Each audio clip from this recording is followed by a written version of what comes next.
ആ ഭൂമിയുടെ വലുപ്പം എത്രയാണ്? നമുക്കറിയാലോ, ഈ കോഴിക്കോട് സിറ്റിയുടെ വലുപ്പം എത്രയാണ്?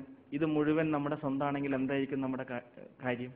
ഇത് മുഴുവൻ ഈ കോഴിക്കോട് സിറ്റി മാത്രം നമ്മുടെ സ്വന്തമാണെങ്കിൽ നമ്മൾ അതാണ് ഏറ്റവും വലിയ ഭാഗ്യം എന്നൊക്കെ പറയില്ലേ, അല്ലേ? അപ്പൊ ഈ ഭൂമി സ്വന്തമാണെങ്കിലോ? ഭൂമി മുഴുവൻ, കേരളം, ഇന്ത്യ, അങ്ങനെ വലുതായി വലുതായി ഈ ഭൂമി മുഴുവൻ നമ്മുടെ സ്വന്തമാണെങ്കിലോ? പിന്നെ അവൻ ഒന്നും വേണ്ട എന്നൊക്കെ നമുക്ക് തോന്നും.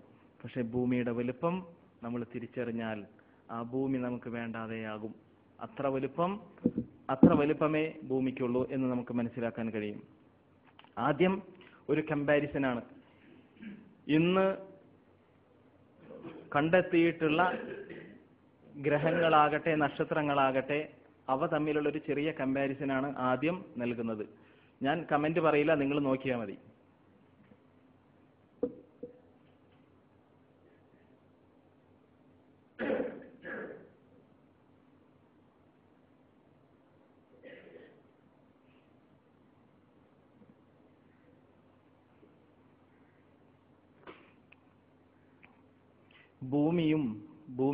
ഭൂമിയോട് കൂടെ സൂര്യനെ ചുറ്റുന്ന മറ്റു ഗ്രഹങ്ങളുടെയും വലുപ്പമായിരിക്കും ആദ്യം കാണിക്കുക.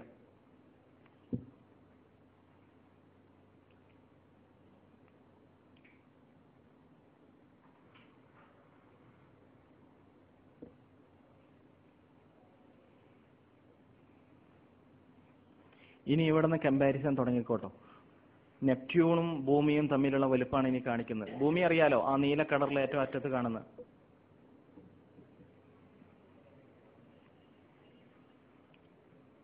സൂര്യന്റെ മുന്നിൽ സൂര്യനിൽ ഏകദേശം 15 ലക്ഷം ഭൂമികളെ ഇടാം. 15 ലക്ഷം ഭൂമികളെ കൊള്ളാവുന്ന ഒരു സാധനമാണ് സൂര്യൻ. അത്രയും വലുപ്പമുണ്ട്. പക്ഷേ ആ സൂര്യനൊന്നും അതിനുശേഷം കണ്ടുപിടിക്കപ്പെട്ട നക്ഷത്രങ്ങളെ അപേക്ഷിച്ച് നോക്കുമ്പോൾ ഒന്നുമല്ല.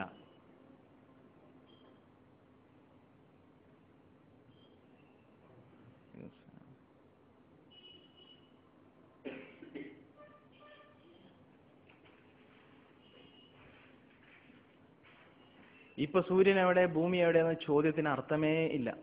അത്രയും അകലെയാണ് സൂര്യൻ, അത്രയും ചെറുതാണ് ഭൂമി. ഈ ഒരു നക്ഷത്രത്തിന്റെ ഉള്ളിലേക്ക് ഇറങ്ങി പോയി വളരെ അറ്റത്തേക്ക് എത്തിയാൽ ഒരു മൺതരി കാണാം. ആ മൺതരിയാണ് യഥാർത്ഥത്തിൽ ഭൂമിയുടെ വലുപ്പം. ഈ ഒരു നക്ഷത്രത്തിന്റെ വലുപ്പം അളക്കാൻ വേണ്ടി, മനസ്സിലാക്കാൻ വേണ്ടി നമ്മൾ ഒരു എയറോപ്ലെയിനിൽ സഞ്ചരിക്കുകയാണ്. 900 കിലോമീറ്റർ സ്പീഡിൽ സഞ്ചരിക്കുകയാണെന്ന് കരുതുക. ഇത് ചുറ്റി റൗണ്ട് അടിക്കാൻ എത്ര ദിവസം പിടിക്കും, എത്ര മണിക്കൂർ പിടിക്കും? അത് 1100 വർഷങ്ങളോളം പിടിക്കും. 900 കിലോമീറ്റർ സ്പീഡിൽ ഒരു പ്ലെയിൻ കറങ്ങുകയാണെങ്കിൽ ആ ഒരു നക്ഷത്രത്തെ ചുറ്റി വരാൻ അത്രയും വലുപ്പമുള്ളതാണ് ഇന്ന് മനുഷ്യന്മാർ കണ്ടെത്തിയിട്ടുള്ള ഏറ്റവും വലിയ നക്ഷത്രത്തിന്റെ വലുപ്പം കണ്ടെത്തിയത് കേട്ടോ. അതിന്റെ വലുപ്പം കണ്ടെത്തിയത്. വേറെ പലതിന്റെയും വലുപ്പം കണ്ടെത്താൻ കഴിഞ്ഞിട്ടില്ല. കണ്ടെത്തിയിട്ടുണ്ട്, വലുപ്പം എത്രയാണെന്ന് അളക്കാൻ പറ്റിയില്ല.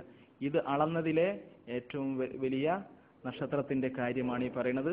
900 കിലോമീറ്റർ സ്പീഡിൽ ഒരു പ്ലെയിൻ പുറപ്പെട്ടാൽ 1100 വർഷം പിടിക്കും അത് ചുറ്റി എത്താൻ. അപ്പോ നാം ഇന്ന് കണ്ടിട്ടുള്ള ഈ ദുനിയാവിലെ വലുപ്പം എന്താണ്?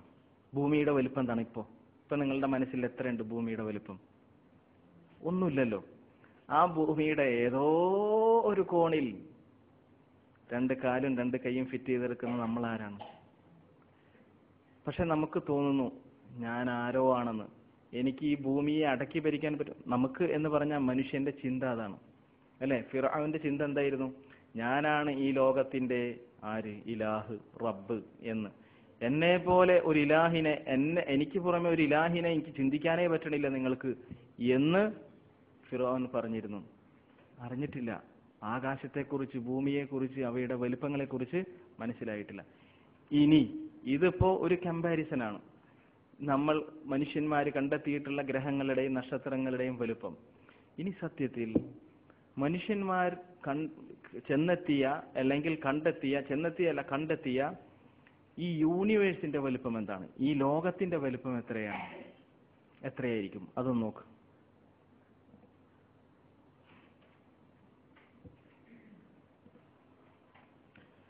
അമേരിക്കയിലെ ഒരു മ്യൂസിയം പുറത്തിറക്കിയ ആനിമേഷനാണ്.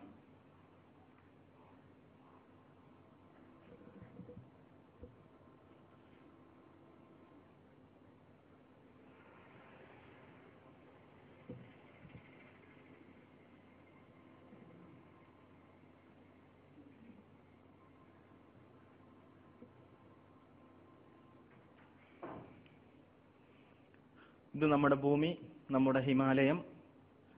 ഹിമാലയത്തിൽ നിന്ന് നമ്മളൊന്ന് യാത്ര പുറകിലേക്ക് ചെയ്ത് നോക്കണം. മേലേക്ക് മേലേക്ക് മേലേക്ക് പോവുക. അപ്പോൾ കുറേ നമ്മൾ ഭൂമിയിലേക്ക് തന്നെ, നമുക്കതിനെ ഭൂമിയെ നോക്കാനുള്ള ഒരു കണ്ണുണ്ട് എന്ന് കരുതുക. അങ്ങനെയാണെങ്കിൽ നമുക്ക് ഈ കാണുന്ന ഈ രൂപത്തിൽ നമുക്ക് കാണാൻ കഴിയും. ഇനിയുള്ള കാഴ്ചകൾ മുഴുവൻ നമ്മുടെ കണ്ണുകൊണ്ട് കാണാൻ കഴിയും എന്ന് കരുതുക. ഭൂമിയുടെ വലുപ്പം വലിയ വലിയ വലിയ വലിയ വലുപ്പം ചെറുതായി വരുന്നതായിട്ട് കാണാം നാം പിന്നിലേക്ക് പോകും തോറും.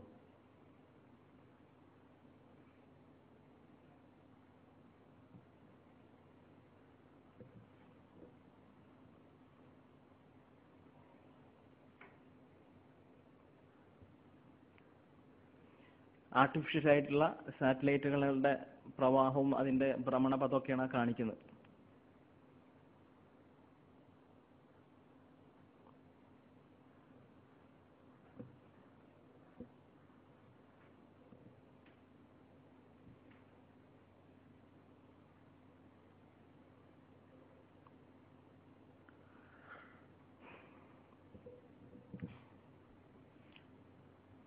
ആ മിന്നിത്തിളങ്ങുന്നതാണ് സൂര്യൻ.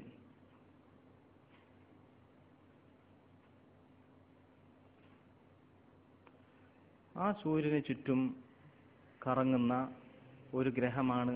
വേറെ ഒരുപാട് വരകൾ കണ്ടോ? ആ വരകളിലൂടെയൊക്കെ മറ്റ് ഗ്രഹങ്ങൾ ചുറ്റുന്നുണ്ട് സൂര്യനെ എന്നർത്ഥം. സൂര്യനെ നമ്മൾ പുറകിലേക്ക് പോയിക്കൊണ്ടേയിരിക്കുകയാണ് കേട്ടോ. പോയിക്കൊണ്ടിരിക്കും തോറും സൂര്യനെ ചുറ്റുന്ന സൗരയൂഥം എന്ന് പറയുന്ന സോളാർ സിസ്റ്റം അതാ ഒരു ചെറിയ പൊട്ടായി മാറി. അപ്പോഴും ലോകം വലുത് തന്നെയാണ്. അപ്പോഴും ചുറ്റു കാണുന്ന വേറെ ഒരുപാട് നക്ഷത്രങ്ങളുണ്ട്. ഒരുപാട് നക്ഷത്രങ്ങളുടെ കൂട്ടങ്ങളുണ്ട്.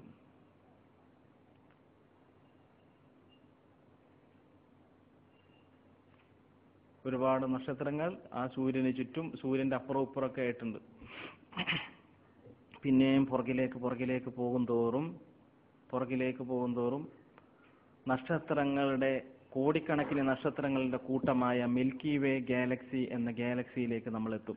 ആ ഗാലക്സിയുടെ പുറത്തേക്ക് പോയി ആ ഗാലക്സിയും പിന്നെ പൊട്ടായി. കോടിക്കണക്കിന് നക്ഷത്രങ്ങളുള്ള മിൽക്കി വേ ഗാലക്സി വെറും ഒരു പൊട്ടായി. അതുപോലുള്ള ഒരുപാട് പൊട്ടുകൾ, ഒരുപാട് ഗാലക്സികൾ ചേർന്ന് നോക്ക്. ഇനി നമുക്ക് പറയാൻ കഴിയില്ല. കോടിക്കണക്കിന് ഗാലക്സികൾ ആണ് ആ കാണുന്നത്. ഒരു ഗാലക്സിയിൽ തന്നെ കോടിക്കണക്കിന് നക്ഷത്രങ്ങൾ. ഒരു നക്ഷത്രം തന്നെ എത്ര കോടിക്കണക്കിന് ലക്ഷക്കണക്കിന് ഭൂമികളുടെയും സൂര്യന്റെയും വലുപ്പം. ഇരുന്ന് ചിന്തിച്ചാൽ മതി.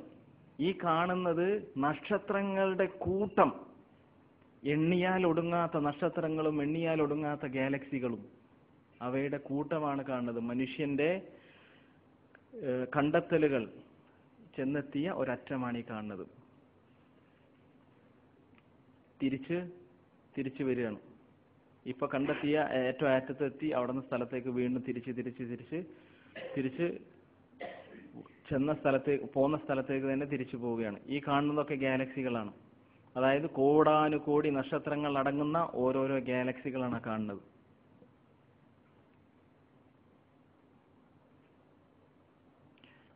ആ വെളിച്ചമാണ് എന്ത്? മിൽക്കി വേ, ക്ഷീരപഥം.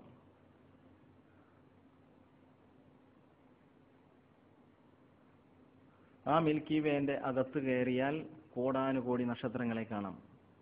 ആ കൂട്ടത്തിൽ വളരെ ഉള്ളിലേക്ക് പോയാൽ പ്രകാശിക്കുന്ന വേറൊരു നക്ഷത്രം കാണാം. ആ നക്ഷത്രമാണ് സൂര്യൻ.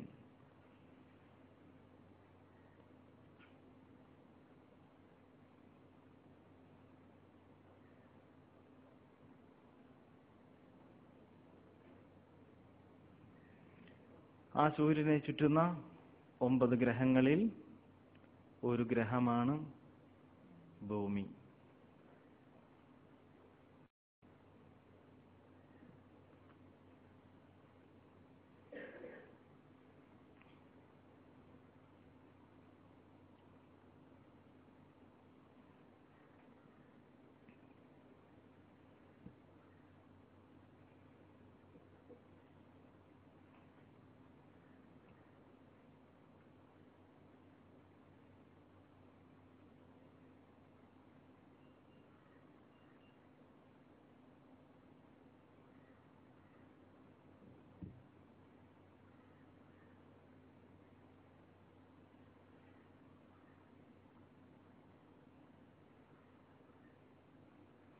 ആ ഭൂമിയിലെ 5 സെന്റും 10 സെന്റുമാണ് ഇപ്പൊ നമുക്കുള്ളത്.